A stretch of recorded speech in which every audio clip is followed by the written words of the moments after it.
ஒரு இடத்துல சொன்னா வைக்கவே மாட்டேங்கிற, நீ டிவி கிட்டே வச்சிரு நான் சொல்றேன்.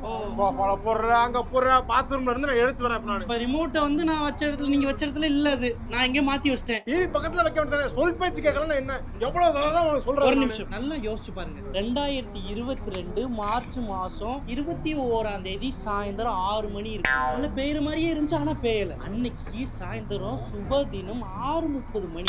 கும்ப ராசிக்கு ஏதுவான நேரத்துல கல்யாண தேதி சொல்ற மாதிரி நான் சொல்றேன். கல்யாணம் எல்லாம் கிடையாது. செருப்ப வாசல்ல கழட்டி போடாம வீட்டுக்குள்ள வந்து கழட்டி போட்டிருந்தீங்க. டாமி அதை எடுத்து கடிச்சு பிச்சு எரிஞ்சிருச்சு. இது யார் தப்பு சொல்லுங்க? செருப்போடு அந்த டவலை பாருங்க. டவல் என்ன பெட்ல பெட்ல போடுறீங்க. அது என்னது? பாத்ரூம்குள்ள லைட் எரியுது. வெளியே வந்தா லைட் ஆஃப் பண்ணுமா இல்லையா? போன் எடுத்துட்டு உள்ள போறீங்க, 4 மணி நேரம் ஆகுது. எதுக்கு பாத்ரூம்குள்ள முத போன்? ஷார்ட்ஸ் பாப்பேன் உள்ள போய். ஷார்ட்ஸ் ஹீட்டர் ஆஃப் பண்ணல. ஹீட்டர் கரண்ட் பில் யார் கட்டுறாங்க? இப்ப நான் பண்றது மட்டும் தான் அந்த வீட்டுல தப்பு. நீங்க பண்றது எல்லாமே தப்பே கிடையாதா? சொல்லுங்க சொல்லுங்க. ரிமோட் நான்